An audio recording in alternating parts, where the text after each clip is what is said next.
Two ৰঞ্জিতাজ videos মোৰ মৰমৰ প্ৰথম শ্ৰেণীৰ ছাত্ৰ ছাত্ৰী আজি তোমালোকৰ ভিডিঅ' হ'ব তোমালোকৰ নতুন পাঠ্যপুথি ঝংকাৰৰ পৰা অসমীয়া বিষয়ৰ অধ্যায় ৮ বতৰৰ কথা পাঠ ১ বতৰৰ কথা আজি আমি বতৰৰ কথা প্ৰথমতে গাঁও আহা প্ৰথমতে আমি পঢ়ি শুনিম লগতে আটাইবোৰ ক্ৰিয়াকলাপত দিয়া প্ৰশ্নবোৰৰ উত্তৰো আলোচনা কৰিম মৰমৰ ছাত্ৰ ছাত্ৰী তোমালোকৰ কিতাপৰ পৰা বহুতো পাঠৰ অধ্যায়ৰ প্ৰশ্ন উত্তৰ ভিডিঅ' মোৰ চেনেলত আছে এতিয়ালৈকে চোৱা নাই যদি তোমালোকে চাই ল'ব পাৰিবা তোমালোকে যদি মোৰ চেনেলত নতুনকৈ আহিছা চেনেল ছাবস্ক্ৰাইব কৰি থৈ দিবা নতুন নতুন ভিডিঅ'ৰ নটিফিকেশ্যন পোনপ্ৰথমতেই পাবা ছাবস্ক্ৰাইব কৰা চবকে মোৰ ফালৰ পৰা ধন্যবাদ মৰমৰ ছাত্ৰ ছাত্ৰী আজি আমি আলোচনা কৰিম বতৰৰ কথা গাঁও আহা বহাগ মাহত নতুন বছৰ জেঠত বৰ আহাৰ মাহত আমৰ বতৰ শাওণত বাৰিষা ভৰ ভাদ মাহত গুৰুৰ তিথি আহিনত শেষ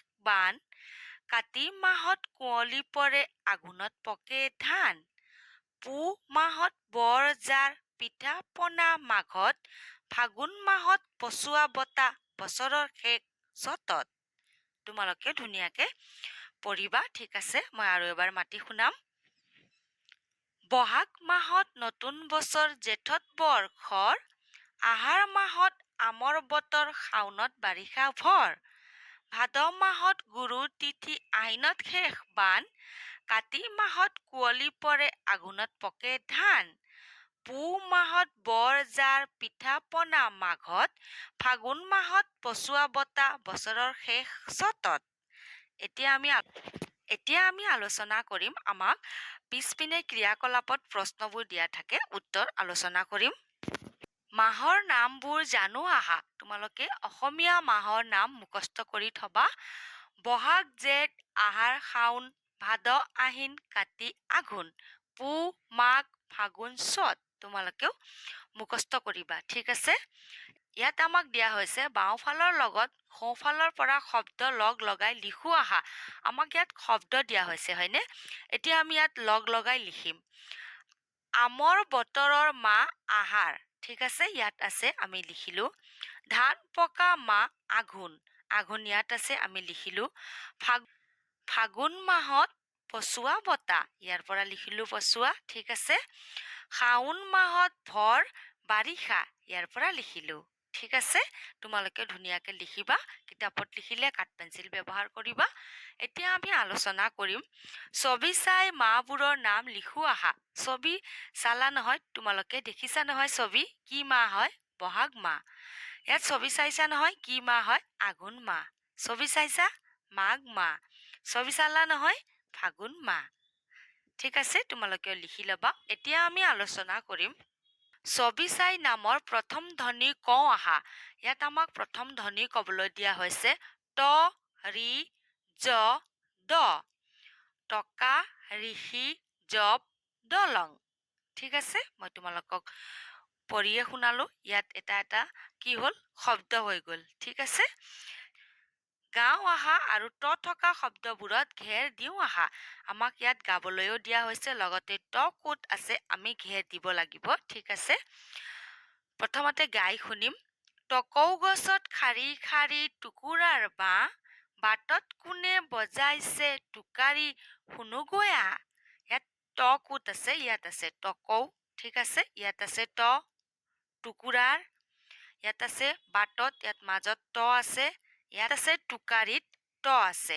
ইয়াত মই দাগ দিছো চোৱা তোমালোকে ঘেৰ কৰিবা অথবা গোল বৃত্তাকাৰ বনাই দিবা এতিয়া লিখো আহা ইয়াত চোৱা আমাক ইয়াত লিখিবলৈ দিয়া হৈছে তোমালোকে ইয়াত বাকচত নিজে লিখি ল'বা লিখিব তো জানাই তোমালোকে ধুনীয়া হাতৰ আখৰেৰে তোমালোকে ইয়াত লিখি ল'বা এতিয়া আমি আলোচনা কৰিম খালী ঠাইত উপযুক্ত আখৰ লিখি শব্দ গঠন কৰোঁ আহা আমাক ইয়াত চিত্ৰ দিয়া হৈছে ঠিক আছে ইয়াত আমাক কি কোৱা হৈছে শব্দ গঠন কৰিবলৈ দিয়া হৈছে ঠিক আছে ইয়াৰ পৰা আমি আখৰ আনি শব্দ বনাম ঋষি কপৌ টকা দগা মাকৈ ঋষি কপৌ টকা দগা মাকৈ আমি বনালো শব্দ গঠন কৰিলো ঠিক আছে তোমালোকেও কৰি ল'বা পঢ়ো আহা এতিয়া আমি পঢ়িম ঋতু টোপাল টোপোলা টুকাৰি দাপোন দেউল মৌমাখি কৈলাশ।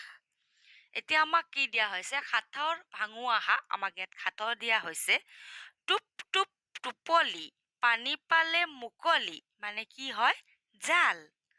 এতিয়া আমাক কি দিয়া হৈছে? গাঁও আহা, ৰদে বৰষুণে সৰা শিয়ালৰ বিয়া, ঘনচিৰিকাই তামোল কাটে আমাকো এখন দিয়া। মানে কি হয়, কেতিয়াবা ৰদ আৰু বৰষুণ একেলগে দিলে আমি কি কওঁ? শিয়ালৰ বিয়া বুলি কওঁ, হয়নে নহয়? সৰুতে আমি শুনিছিলো, এতিয়াও কওঁ বাৰু, সৰুতে শুনা কথা, শিয়ালৰ বিয়া বুলি, হয়নে? আমি যিটো সৰুতে শুনিছিলো এতিয়াও মনত আছে, যে ৰদৰ কেতিয়াবা দিয়ে আৰু বৰষুণো দিয়ে, তেতিয়া আমি কি কওঁ? সেইটো বতৰক শিয়ালৰ বিয়া বুলি কওঁ। ঠিক আছে? আৰু তামোল কোনে কাটে? ঘনচিৰিকাই কাটে। আৰু আমাকো এখন দিয়া, মানে ঘনচিৰিকাই তামোল কাটিছেতো, তো আমাকো এখন দিবলৈ কোৱা হৈছে। ঠিক আছে? আৰু এবাৰ মাতি শুনাম। ৰদে বৰষুণে সৰা শিয়ালৰ বিয়া, ঘনচিৰিকাই তামোল কাটে আমাকো এখন দিয়া। বাক্য পঢ়ো আহা। বাক্য আমাক পঢ়িবলৈ দিয়া হৈছে। যদু হাল বাবলৈ গৈছে, চিত্ৰ দেখিছা নহয়? মুনিজন গছৰ তলত বহি আছে, ইয়াত চিত্ৰ দিয়াই হৈছে। দমকলৰ পৰা পানী ওলাইছে, ক'ৰ পৰা পানী ওলাইছে? দমকলৰ পৰা। টুকুৰা চৰায়ে বাঁহ সাজিছে, কোনটো চৰাই বাঁহ সাজিছে? টুকুৰা চৰায়ে। ভাবো আৰু কওঁ আহা, আমাক ভাবি কবলৈ দিয়া হৈছে। পানী আৰু ক'ত ক'ত পোৱা যায় বাৰু? পানী ক'ত ক'ত পোৱা যায়? তোমালোকে জানা নহয়, পানী নদী, নৈ, জান, জুৰি, পুখুৰী, বৰষুণ আদিৰ পৰা পানী পোৱা যায়। তোমালোকে কেনেকে লিখিবা? মই তোমালোকৰ কাৰণে লিখিয়ে থৈছো আগৰ দৰে, এবাৰ চাই ল'ম। উত্তৰত তোমালোকে লিখিবা, নদী, নৈ, জান, জুৰি, পুখুৰী, বৰষুণ আদিৰ পৰা পানী পোৱা যায়। আশা ৰাখিছো মৰমৰ ছাত্ৰ ছাত্ৰী, তোমালোকে আজিৰ ভিডিঅ' বুজি পাইছা বুলি। নতুনকৈ আহিছা যদি চেনেল ছাবস্ক্ৰাইব কৰি থৈ দিবা, নতুন নতুন ভিডিঅ' নটিফিকেশ্যন পোনপ্ৰথমতে পাবা। আকৌ আমি লগ পাম নতুন ভিডিঅ'ত। নতুন ভিডিঅ' হ'ব তোমালোকৰ অধ্যায় 8তে থকা পাঠ 2 বেলি আৰু বতাহ পাঠৰ আমি আটাইবোৰ প্ৰশ্নৰ উত্তৰ লগতে আমি পাঠো পঢ়ি শুনিম। চেনেল ছাবস্ক্ৰাইব কৰি থৈ দিলে তোমালোকে নটিফিকেশ্যন পোনপ্ৰথমতে পাবা। ধন্যবাদ, আকৌ লগ পাম নতুন ভিডিঅ'ত।